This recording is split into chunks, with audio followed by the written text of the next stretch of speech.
Esta é uma das histórias que aconteceram entre os anos de 1988 e 1989, enquanto eu servia o exército em um quartel da cidade de São Paulo. Vou preferir omitir o nome dele para não existirem problemas maiores. Por ser talvez o aquartelamento com o prédio mais antigo de São Paulo e pelas várias funções que ele teve durante a sua existência, certas coisas sempre aconteceram por ali. Inclui-se nesta lista de funções um sanatório que no começo do século XX, pois a sua fundação antecede o início do referido século, recebia todos os sujeitos que estavam com doenças muito temidas e contagiosas, como a tuberculose e a sífilis. É importante dizer que ser mandado para este sanatório não era um ato de caridade como pode parecer, pois quando a pessoa era encaminhada para este lugar, era quase certeza que seu destino seria um cemitério próximo da propriedade, que foi construído pela bondade de uma senhora que cedeu o terreno onde ele se encontra até hoje. Esta boa alma agiu assim porque a vigilância sanitária da época proibia o retorno para a cidade dos corpos das pessoas que morreram neste local e por essas doenças. Pelo potencial perigo de contágio, eles não podiam ser sepultados nos tradicionais cemitérios da capital. O antigo sanatório e atual quartel hoje fica dentro da cidade, mas naqueles dias ele ficava fora dos limites dela e em uma área que era considerada afastada e isolada. Antes desta necrópole existir, eu nunca descobri qual foi o destino daqueles que ali faleceram. Neste cenário, é de se supor que muitas pessoas tiveram um infeliz destino, depois que cruzaram os portões deste histórico prédio, porque, literalmente, seriam amontoadas juntas com outras pessoas mais doentes do que elas, fadando-as a um fim mais breve do que poderiam ter se não fossem enviadas para lá. Eu mesmo, confesso, não fui testemunha de nenhuma dos eventos que aconteceram por ali, no período em que estive prestando o serviço militar, e até acho que as coisas ruins me evitavam, mas para alguns dos meus amigos assim não foi. Um deles, que trabalhava na enfermaria, contou-me o que achei ser a história mais impressionante que ocorreu ali, em um dia que eu não estava de serviço no quartel. Nós éramos soldados da CCSIV, Companhia de Comandos e Serviços, e o nosso alojamento ficava sobre a cozinha e o rancho dos soldados e sargentos. Para chegar até ele, subíamos uma escada de madeira bastante inclinada, sendo que o dito tinha um pé direito muito alto. Ele é, pois ainda existe, muito comprido, em torno de 40 metros de comprimento por 15 metros de largura, e era dividido pelos armários em duas alas, sendo que nossos beliches ficavam no lado que é voltado para o interior do quartel. As janelas que deixavam entrar a luz do exterior eram grandes, mas ficavam em uma altura que era impossível de alcançá-las se você não subisse sobre os armários ou sobre os beliches, sendo que a única entrada e saída do local é a referida escada. Por causa da idade do prédio, os estalos nas estruturas de madeira que sustentavam o telhado eram comuns, bem como no piso feito de tábuas corridas, as quais encerávamos todas as semanas, mantendo à força o brilho que ele tinha. Normalmente existem aqueles que o exército chama de plantões de alojamento, que são 3 soldados que se alternam em turnos para vigiar tudo o que pode acontecer dentro dele nas 24 horas do dia.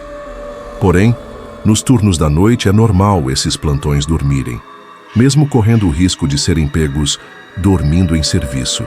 E foi isto que aconteceu naquela noite.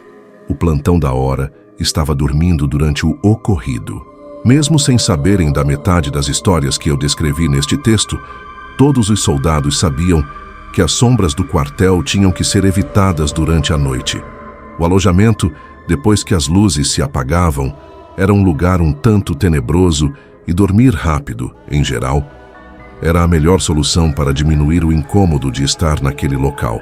A pouca luz que entrava pelas janelas durante a noite não ajudavam em nada o cenário, tornando-o mais assustador.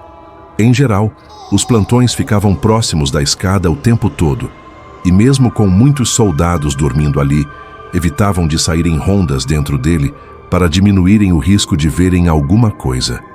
Este meu amigo estava dormindo lá junto com mais alguns poucos soldados quando os eventos começaram a acontecer. Já era tarde da noite e ele tinha demorado para pegar no sono. O sossego dele durou pouco, pois a temperatura pareceu diminuir muito de uma hora para outra, incomodando-o. Por isso, começou a se mexer na cama e a acordar, pois já pensava em pegar um outro cobertor para continuar dormindo.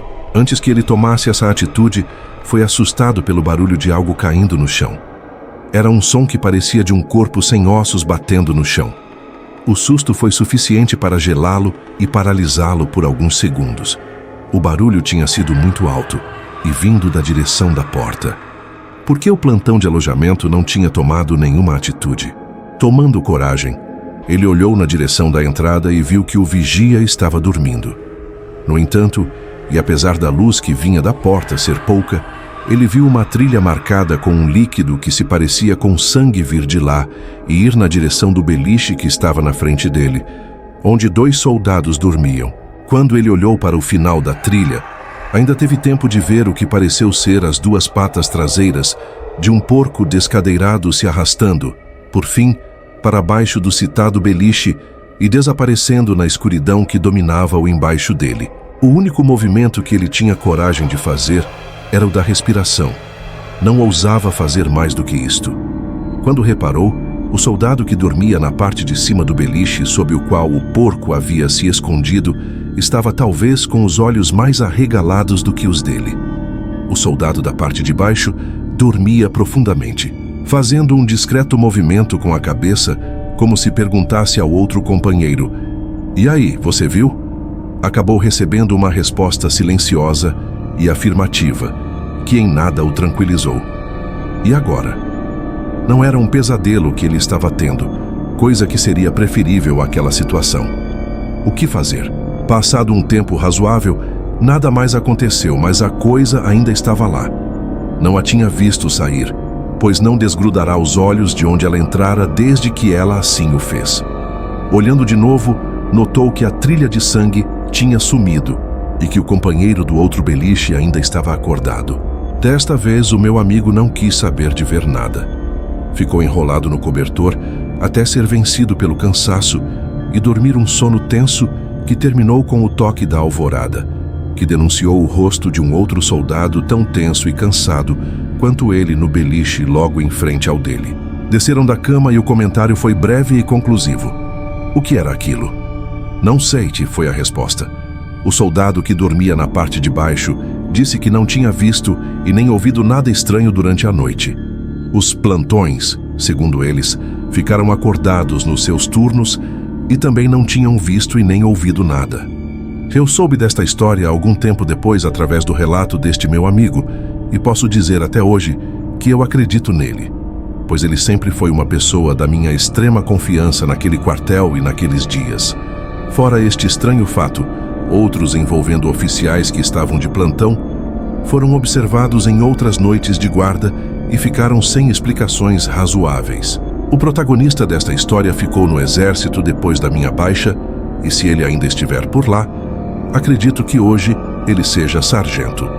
Eu saí de lá para tocar a minha vida sem nunca ter visto nada anormal acontecendo naquele antigo sanatório, mas nunca duvidei de que algo estranho ainda ronda aqueles prédios. Se você gostou desse relato, não deixe de compartilhar, curtir e se inscrever no canal. Quando o relógio marca 3 da manhã, o terror desperta. Até o próximo vídeo.